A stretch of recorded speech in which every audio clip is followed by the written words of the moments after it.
अक्सर जब ये सवाल किसी बच्चे से पूछा जाता है कि आप पढ़ाई क्यों कर रहे हैं, या फिर जब कभी उसे ऐसा लगता है कि ये क्वाड्रेटिक इक्वेशंस, ये अलजेब्रा और ये सारी ज्योमेट्री आखिर मैं क्यों पढ़ रहा हूँ, ये मेरे किस काम आने वाली है, मुझे तो ये सब करना ही नहीं है, मुझे तो दुकान पे ही बैठना है। तो फिर ये सवाल वापस वापस पूछने पर भी एक ही जवाब आता है कि अल्टीमेटली पढ़ाई जो है वो इसलिए की जा रही है कि उससे हमारा करियर बनेगा।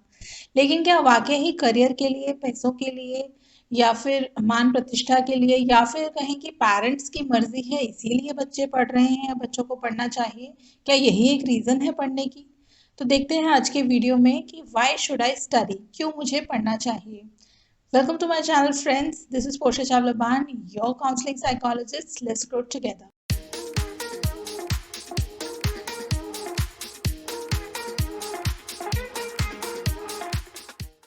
जब हम एजुकेशन की बात करते हैं तो एजुकेशन कैसे हम देखते हैं कि एक प्रोसेस है। जैसे कि गोल्ड माइन में हमें गोल्ड निकालना है अगर, तो उसके लिए हमें एक पूरा प्रोसीजर फॉलो करना पड़ता है, उसमें एक समय लगता है। या एक डायमंड है तो उसे पॉलिश करना पड़ता है, तब वो बनकर एक डायमंड निकलता है। तो ऐसे ही एजुकेशन से भी इंसान बनता है। तो एजुकेशन जो है वो सिर्फ और सिर्फ एक नौकरी पाने का ज़रिया मात्र नहीं है, ये एक बात समझने की ज़रूरत है, जो आज के यूथ में और आज के स्टूडेंट्स में मिसिंग है। जब भी ये सवाल मैं पूछती हूँ किसी स्टूडेंट से और वो मुझे बस यही कहते हैं कि करियर बनाने के लिए पढ़ना है। लेकिन करियर क्यों बनाना है? या करियर बनाकर भी आप क्या सैटिस्फैक्शन हासिल करेंगे? वो एक अलग आगे हायर लेवल के क्वेश्चंस हैं, लेकिन सबसे पहली चीज़ यही आ जाती है, क्या मात्र सिर्फ रुपयों के लिए, पैसा कमाने के लिए हम पढ़ते हैं, या पढ़ाई क्या सिर्फ वहीं तक सीमित है? जी नहीं। तो पढ़ाई जो है वो हमें इसीलिए करनी है क्योंकि उससे हमें नॉलेज मिलती है, स्किल्स बढ़ते हैं हमारे। तो अब सवाल आता है कि नॉलेज और स्किल्स के लिए भी पढ़ रहे हैं तो अल्टीमेटली बनेगा तो उससे करियर ही ना। तो मैम आप फिर वही मतलब एक ऐसा चक्र, एक ऐसा विशिष्ट सर्कल है, या ऐसा कहें कि सोच का एक ऐसा दायरा है जो पूरी तरह से सिमट कर सिर्फ दो चीज़ों पर आ जाता है कि हम तो फाइनेंसिस के लिए, पैसों के लिए, या एक अच्छी जॉब के लिए कह सकते हो, या हम एक करियर बनाने के लिए, एक सिक्योरिटी के लिए, सेफ्टी के लिए, मान प्रतिष्ठा के लिए पढ़ाई कर रहे हैं। तो हम देखें कि ये जो हम कर रहे हैं ये बहुत ही इम्पोर्टेंट और वाइटल गोल है हमारा। ऑफ कोर्स इससे हम ये सिद्ध करना चाहते हैं, सार्थक करना चाहते हैं, लेकिन इसके सिवाय, इसके पीछे हमारा क्या मकसद है पढ़ने का कि हम एक अच्छे इंसान बने। और आप कहेंगे कि ये बहुत अगर हाई फ्लोन फिलोसफी है, तो मैं आपको बताऊं कि हर वॉक ऑफ लाइफ में अच्छे से परफॉर्म करने के लिए हमारी फाउंडेशन जो है वो बहुत मजबूत होना ज़रूरी है, और इसीलिए पढ़ाई बहुत ज़रूरी है। मैं आपको एक एग्जांपल देना चाहूँगी यहाँ पर। रितु सिंघल एक ऐसी महिला हैं जिनको 2011 में women entrepreneur of the year का अवार्ड मिला था। जब इनकी शादी हुई उस समय इनके हस्बैंड ने इन्हें जॉब के लिए मना किया और ये एक हाउसवाइफ की तरह रही काफ़ी सालों तक। लेकिन जब इनके हस्बैंड की डेथ हुई उसके बाद इन्होंने जब देखा कि इनके ऊपर इतना सारा करोड़ों रुपए का कर्जा है, 60 करोड़ का इनका था, काफ़ी फाइनेंशियल लॉसेस थे और केसेस थे, 100 से भी ज़्यादा केसेस थे इनकी फैमिली पर। तो ऐसी सिचुएशन में फिर यहाँ पर इनकी पढ़ाई काम आई।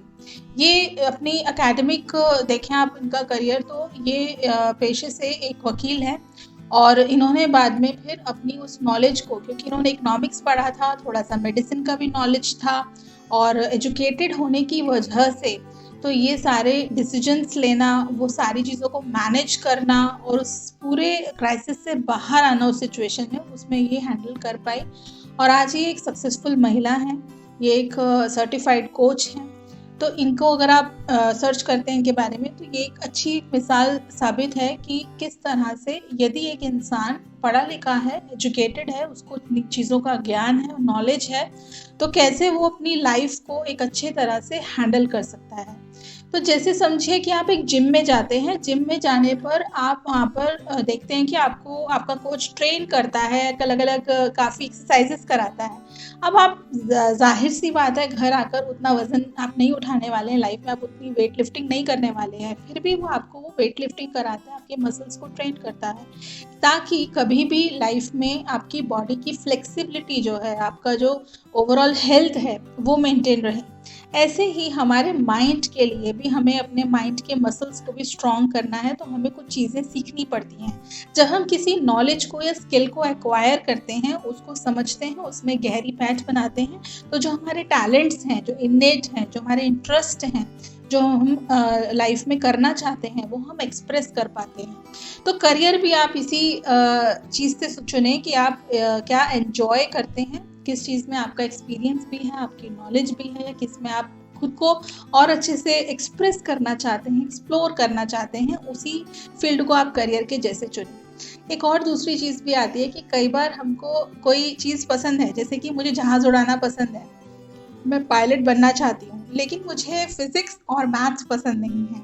अब फिज़िक्स और मैथ्स बहुत ही ज़रूरी हैं, बहुत ही एसेंशियल है, वाइटल है, लेकिन वो फिज़िक्स और मैथ्स पढ़ने पसंद ना होने की वजह से वो इंसान हो सकता है कि पायलट बनने से रह जाए, या फिर उसे वो एक बर्डन लगे कि मेरा ये गोल तो है, मेरी ख्वाहिश भी है, पर मैं ये कर नहीं पा रहा हूँ। तो वहाँ पर फिर है कि इट्स लाइक अ बिटर पिल, शायद इसीलिए वहाँ सीखने की जगह वो स्टडी बन जाता है। यानी किसी भी क्षेत्र में किसी भी चीज़ को जब हम गहराई से लेकर जा रहे हैं, उसको पढ़ रहे हैं, समझ रहे हैं, उसमें अध्ययन कर रहे हैं, उसको स्टडी कहा गया है। तो यहाँ स्टडी करना ज़रूरी हो जाता है कि आपको अपना गोल अचीव करना है, तो जो कड़वी दवाई है, ये जो फिज़िक्स है और ये जो मैथ्स है, ये आपको पढ़नी पड़ेगी अगर आपको पायलट बनना है। It's a very basic thing, जिसमें आपकी गहरी पैठ होनी बहुत ज़रूरी है।